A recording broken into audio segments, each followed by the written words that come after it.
Oh, here they are. They're so cute.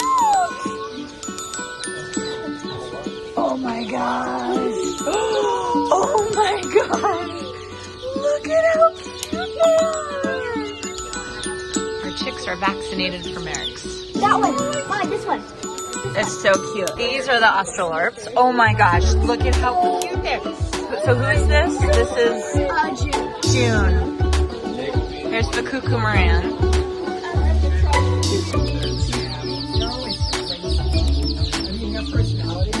Let me see. Oh, they're so cute. Oh my gosh. Oh, so cute. Oh my gosh, look how cute they are. I think this guy right here, or this girl. Oh, look how cute she is. Okay, Cuckoo Moran. Oh my gosh, look how cute. Hi everyone, Janie here. Welcome back to my garden. As you probably saw, we have new members of the family. We have baby chicks. So was it last year or the year before, we built a chicken coop in our backyard. Beautiful, beautiful chicken coop. And we got a flock of silkies, bantam silkies. And unfortunately, I didn't know about vaccinating them for something called Merrick's. And so I didn't get them vaccinated, and one by one, they got sick and passed away. So when that happens to your flock, what you're supposed to do is you're supposed to let the coop air out for about 6 months, which I've been doing, and now it's time that we can get new chicks for our chicken coop. So the girls and I yesterday, we went to this feed store that was recommended by a chicken guy I've been talking to called Bradshaw Feed Store. They get their delivery 1 day a week, and then you have to be there early in the morning, and it's basically chaos. And you get all your chicks, and everybody else is there waiting in line, and it's really, really intense, but it was really fun and fun for the girls. So we picked out our flock. The girls have made all these papers, daily schedule, weekly schedule, their names, and let me introduce you to our new flock. So this is their heat plate. I'm just gonna move it just for now. Hi, babies. So as you can see, we have 6 chicks. They are so cute. And the 2 light ones, these are Buff Orpingtons. This is Daisy and this is Honey. And the Buff Orpingtons, their personalities are supposed to be like the golden retrievers of the bunch. They are supposedly or very friendly, and possibly might even turn into lab chickens, which we just thought was so cute. Then this one right here, this is the Australorp, which is like a black. She'll eventually become black. Her name is June, which is short for Juniper. She's going to be our major egg layer and lay the most eggs. Then we have the bossy one. This is Poppy. Where's Poppy? This is Poppy right here. She's our Barred Rock. She is super bossy. I can already tell she is exerting her dominance on everybody else, letting everybody know she's the boss of the flock. Very sweet, very friendly, very curious. And then we have Coco, who is a Cuckoo Moran's. That's this one right here. She is kind of fancy, kind of mysterious. She lays dark chocolate brown eggs. So she's our fancy egg layer, which will be really fun. And then finally, our beauty queen. Oh, sorry. Our beauty queen is Olive. Look at this pretty chick. This is a blue Wyandotte. I think I'm saying that right. So pretty. She's just beautiful. She's just gorgeous. So anyway, we have them in my office right now. They're in a brooder with their heat plate. Here you go, girls.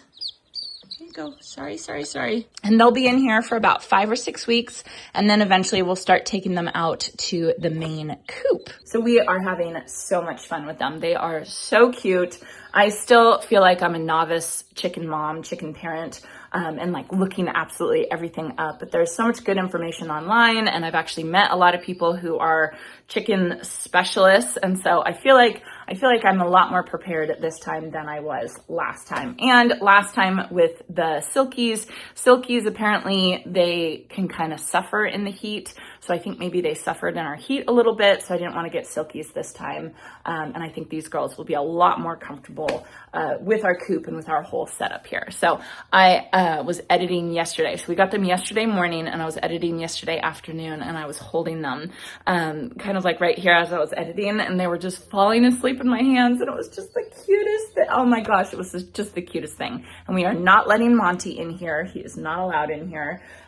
We showed him the chicks so that he could see what was going on, but I don't trust I don't trust him in here. So anyway, let's head outside and let's get some planting done. Okay, so I want to plant around the gazebo today. I'm just really excited to get these plants in the ground and it all planted and colorful around here. I just think it's going to look so good.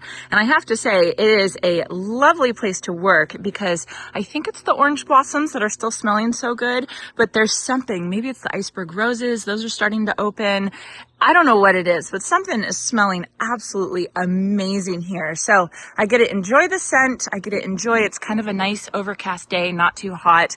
It is just beautiful gardening weather right now. So let me show you what I have planned to plant around my gazebo. First of all, I do have to say I left almost everything in the ground, all my annuals from last year, just to see how they would overwinter. And the main thing that overwintered really well is the storm cloud superbena. That really, really did amazing. And I have just masses of storm cloud superbena all around here. I have some lavender, Spanish lavender. You can see my star of Madeira echium. Look at how beautiful that's looking. But the main thing is the storm cloud superbena. So that's great because that's just kind of extra color that I hadn't really planned on around the gazebo, but I think it's going to look really, really good. Then, I did want to point out, I have these two pots here and I had purple fountain grass in them, and this one came back really well, right? It's starting to grow back and it's going to be nice and pretty. But this one didn't come back, and I don't know if it's just shadier and it hasn't started growing yet, but I see zero signs of life in this one. So I'm assuming this one died, which is no big deal because I can replace a purple fountain grass, no problem. But I'm not going to be planting up these planters today. I'm just going to be planting up all around. You can see I have some open space over here, more storm cloud superbena that just is looking amazing. And then in the back of the gazebo as well. And what I have is I have some meteor shower verbena. It's not blooming quite yet, but you guys know what this looks like. Really pretty. This is one of my Best for the West plants. Gets about 30 inches tall.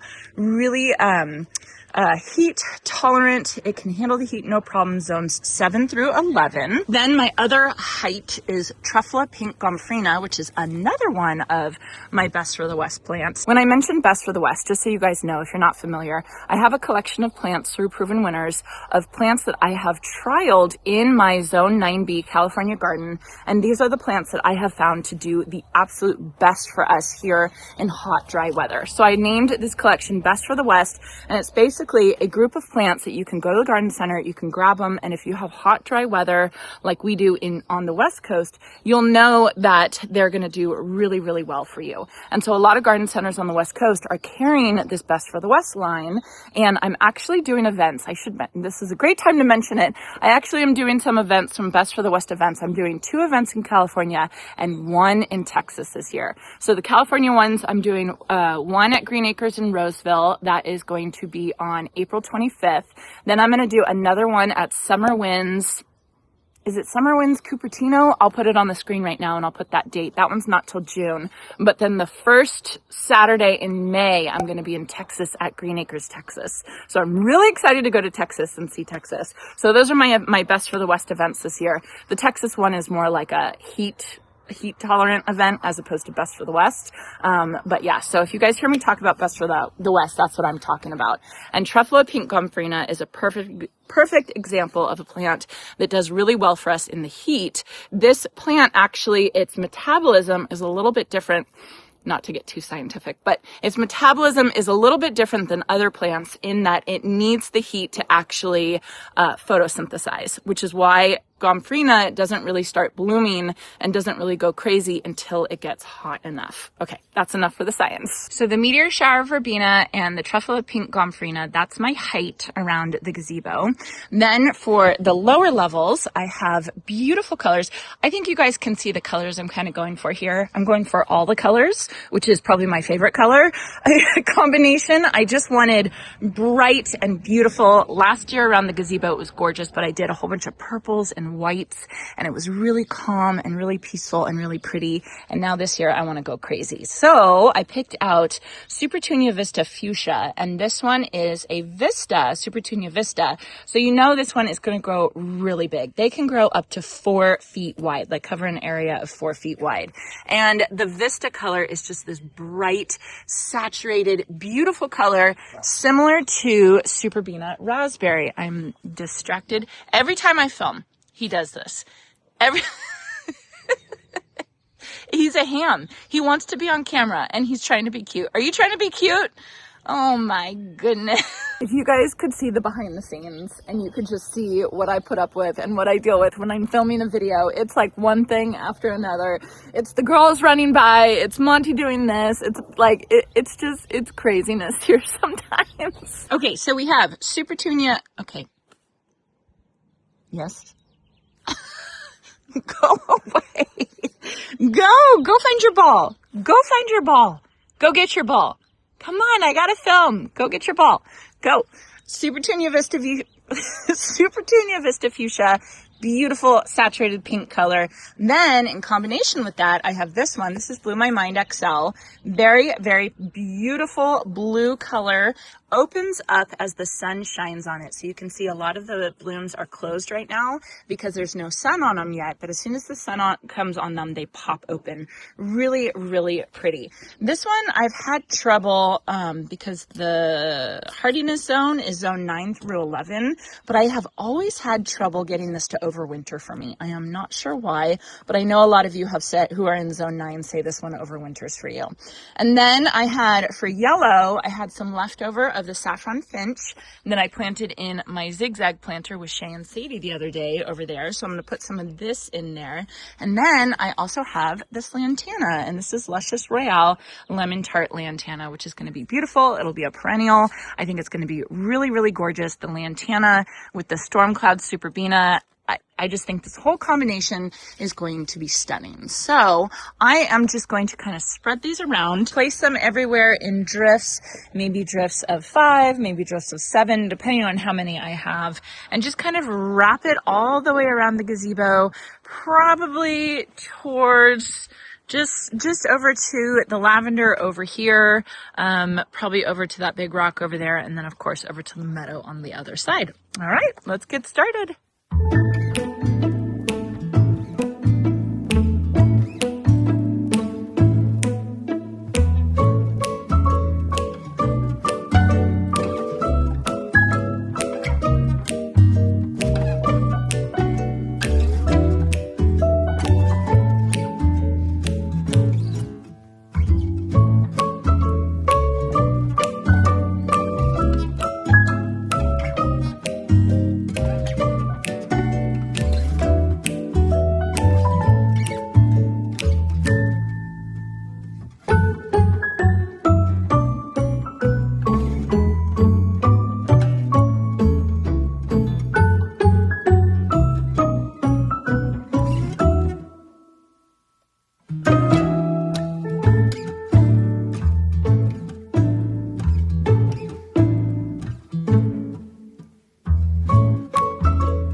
let me give you guys a little bit of an update before I go in for a lunch break. I have been taking my sweet time today.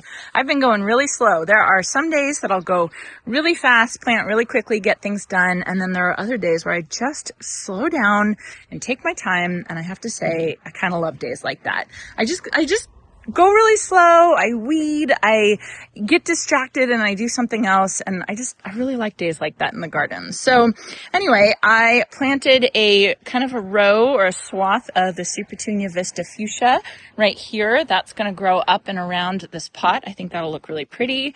Behind that, I have the Lemon Tart Lantana, and then behind that, I have four or five of the Meteor Shower Verbena, then a swath of the Blew My Mind, moving into the Saffron Finch, and then more Super Blvd Vista Fuchsia over there. I think that will look really pretty, very colorful. And then coming over here on the other side of Monty, I have some Meteor Shower Verbena back here, and that should cover up the hardware cloth that I have underneath the deck.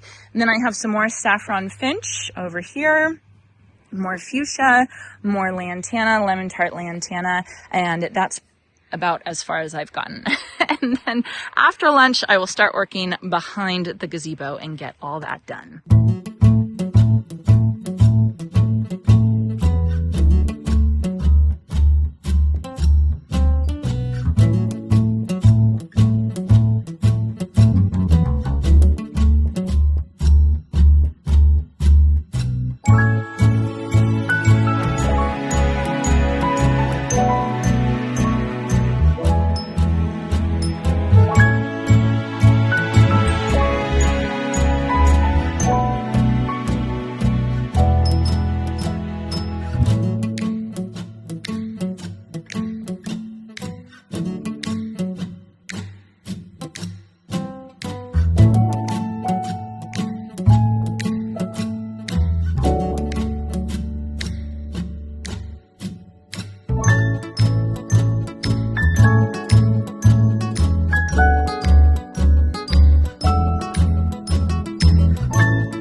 All right, I am done with planting around the gazebo for today, and I have to say I'm pretty optimistic. I think it's gonna look really great once it all grows in. So you guys already saw what I did in the front. This is the back of the gazebo. I do have to point out my Martha Washington geraniums. Look at how beautiful these look. I got cuttings of these from my friend Katie, and they're gorgeous. They're so beautiful. I love them, especially with the Storm Cloud Superbena. So then right here, I have some Truffula Pink Gomphrena, and look, the bees are already finding it. That's exciting. Then I have 3 of the Evolvulus Blew My Mind, some of the Lantana, some more of the Truffula Pink Gomphrena, more Lantana, and then some of the Meteor Shower Verbena. I wish I had some more Supertunias to go back here, but I just ran out. I wanted them in front, but I think it'll look really, really pretty. And I do need to mulch this. It needs mulch so desperately because it gets so many weeds back here. We did not mulch it last year because it grew in so fast, and I really need to I gotta tell Jason we have to mulch it, but I want him to hook up the drip irrigation first, and then I'll take some of the wood chips over by Monty. I'll take some of those and put it over here just to keep the weeds at bay a little bit. We again are not done with this area. We're going to put some rock fountains in here, but I don't know how that got pushed down on our to-do list, but it definitely got pushed down. But yeah, it's looking really, really good. And then I do have plans over here. This is my Rising Sun Redbud that's just looking gorgeous, so beautiful. And then I have my Little Gem Magnolia right there. So that's a dark green. That's kind of a yellowish green. And then I have these new Sunjoy Neo barberries. It's the, what do they call it? Fast Sunjoy. They're basically the barberries that grow really, really quickly. So it's this big, bright pop of color, and I'm going to put them right here, hopefully pretty soon. I just got a delivery of shrubs. So I have them all ready to go, and I think those will look really pretty right there. So that's it for me out in the garden today. I have to say I am feeling very accomplished. I feel like I got a lot of plants in. which means I don't have to water those, and they can start growing in and looking really pretty. So it just feels good to get some stuff planted. So I am gonna go inside, take a shower, and sit down and rest for a little bit because I'm a bit tired. I hope you all enjoyed this, and I hope you all have a chance to get in your garden today.